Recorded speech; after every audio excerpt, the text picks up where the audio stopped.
भक्ति मुक्ति कछु मांगत नाही, भक्ति मुक्ति कछु मांगत नाही। अपनो जानी निहारोही किशोरी राधे, अपनो जानी निहारोही किशोरी राधे, अपनो जानी निहारोही किशोरी राधे। हूँ जस अधम तुम ही एक जानत, हूँ जस अधम तुम ही एक जानत। चार पदारथ तारो ही किशोरी राधे, चार पदारथ तारो ही किशोरी राधे।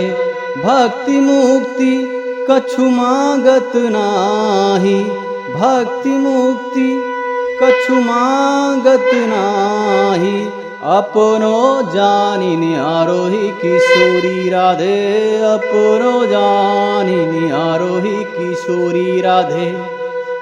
मेरी विनती यही है राधा रानी, कृपा बरसाए रखना हो महारानी, कृपा बरसाए रखना हो महारानी, कृपा बरसाए रखना। मुझ तेरा ही सहारा महारानी, तेरा ही सहारा महारानी। चरणों से लिपटाए रखना, कृपा बरसाए रखना।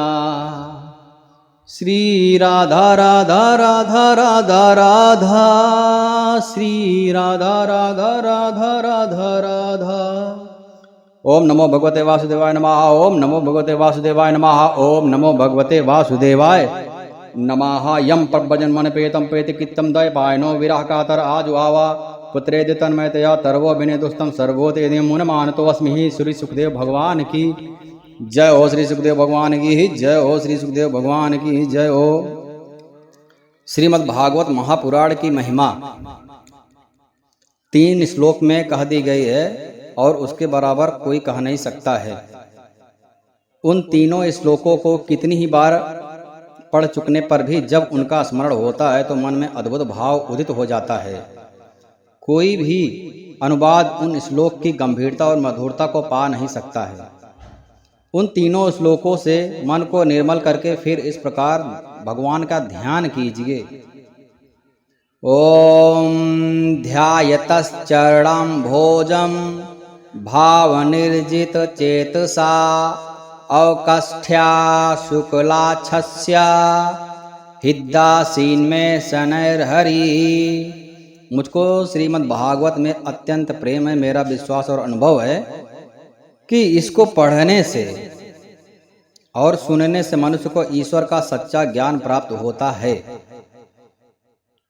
अब यहाँ पर श्रीमद् भागवत महापुराण की महिमा हो या फिर श्री रामचरित्र मानस हो या फिर कोई भगवान की कथा हो, श्रीमद् देवी भागवत हो, कोई भी भागवत हो, जैसे न्यूज पेपर होता है, एक दिन आया पढ़ लिया फिर अगले दिन उसको पढ़ने का मन नहीं करता है।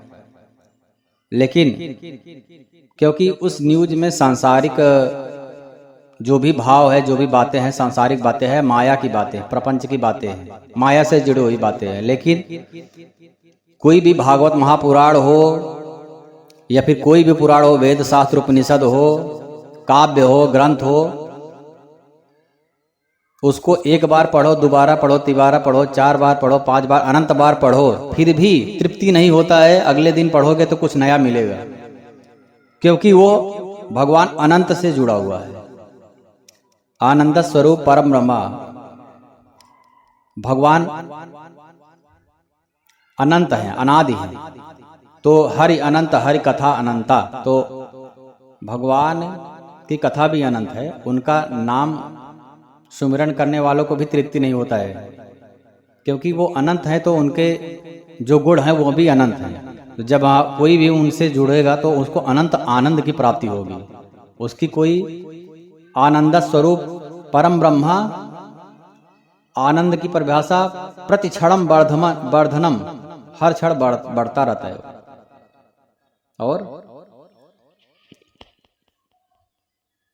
प्रतिक्षणम वर्धमानम, और मन की पहुंच से दूर, मन और वाणी की पहुंच से दूर, भाव से ही कोई व्यक्त कर सकता है। तो जो जगत से जुड़ा हुआ है उसकी तो सीमा है, उसको पढ़ोगे, न्यूज पढ़ोगे जगत से जुड़ा हुआ तो एक दिन में ही मन तृप्त हो जाएगा। लेकिन जो जगदीश से जुड़ा हुआ है उसको कितनी भी बार पढ़ो तो मन तृप्त नहीं होगा। भाव यही है। तो भागवत महापुराण में भी है कि निगम करपतरोर गलितम फलम सुख मुकाद अमृत दौ संयुक्तम पिबत भागवत रसमालयाम मोहर और असकाभो भाव कहा। यदि कोई श्री भगवान की भक्ति से, भगवान की कथा से, पूजन अर्चन से तृप्त होता है तो उसका अर्थ यही है कि उसने भगवान की भक्ति को जाना ही नहीं है, दिखावा कर रहा है। एक अनंत त्रिकाल सच चेतन शक्ति दिखात, सिरजत पालत हरत जग महिमा बरन न जात। इसी एक शक्ति को, परम ब्रह्म को, जो भी शक्ति है उसको लोग ईश्वर कहते हैं, ब्रह्म कहते हैं, परमात्मा कहते हैं, इत्यादि अनेक नामों से पुकारते हैं। भगवान के पहले ही श्लोक में वेद व्यास जी ने ईश्वर के स्वरूप का वर्णन किया है। इससे इस संसार की सृष्टि, पालन और संहार होते हैं। जो त्रिकाल में सत्य है, अर्थात जो सदा रहा है और भी रहेगा, आगे भी रहेगा, और जो अपने प्रकाश से अंधकार को सदा दूर रखता है, उस परम सत्य का हम ध्यान करते हैं। उसी स्थान में श्रीमद् भागवत का स्वरूप भी इस प्रकार से संक्षेप में वर्णित है कि भागवत में जो दूसरों की बढ़ती देखकर डाह नहीं करते, ऐसे साधु जनों का सब प्रकार से स्वार्थ से रहित परम धर्म है। साधु जो होते हैं, संत होते हैं, उनका मुख्य उद्देश्य रहता है दूसरों को किस प्रकार से हम आनंद प्रदान करें, उनकी सेवा किस प्रकार से करें, या फिर कौन सा ऐसा काम करें जिससे समाज का भलाई हो, अपने लिए नहीं। जो भी अपने लिए सोचता है वो साधु नहीं है। इतिहास पूरा गवाह है। श्री नारद जी को देखिए, वेद व्यास जी को, कोई भी अपने लिए कुछ नहीं करते। तपस्या भी दूसरों के कल्याण के लिए करते हैं। गंगा जी का अवतरण करना है, क्या दूसरों का उद्धार होगा। मुख्य भूमिका रहती है, भाव यही रहता है कि दूसरे के उद्धार के लिए महर्षि दधीचि ने क्या किया, अपना तन दान कर दिया। तो साधु उसको कहते हैं। तो संत दूसरों के कल्याण के लिए ही हमेशा सोचते हैं। तभी तो भगवान जो है अपनी बाड़ी भले ही झूठा कर दे, उसमें कुछ हो सकता है, लेकिन संतों की बाड़ी, जो सच्चे संत हैं उनकी बाड़ी कभी भी झूठा नहीं करते हैं। जैसे भीष्म पितामह ने वचन ले लिया कि मैं कृष्ण से शस्त्र उठाऊंगा, और कृष्ण ने भी वचन दे दिया कि मैं शस्त्र नहीं उठाऊंगा युद्ध में। लेकिन क्या हुआ, भगवान श्री कृष्ण ने अपना वचन को झूठा होने दिया, लेकिन अपने एक भक्त का वचन रखा। तो इतिहास गवाह है। श्रीमद् भागवत महापुराण पढ़ने से प्राणी को ज्ञान प्राप्त होता है कि एक ही परमात्मा प्राणी में बैठा हुआ है।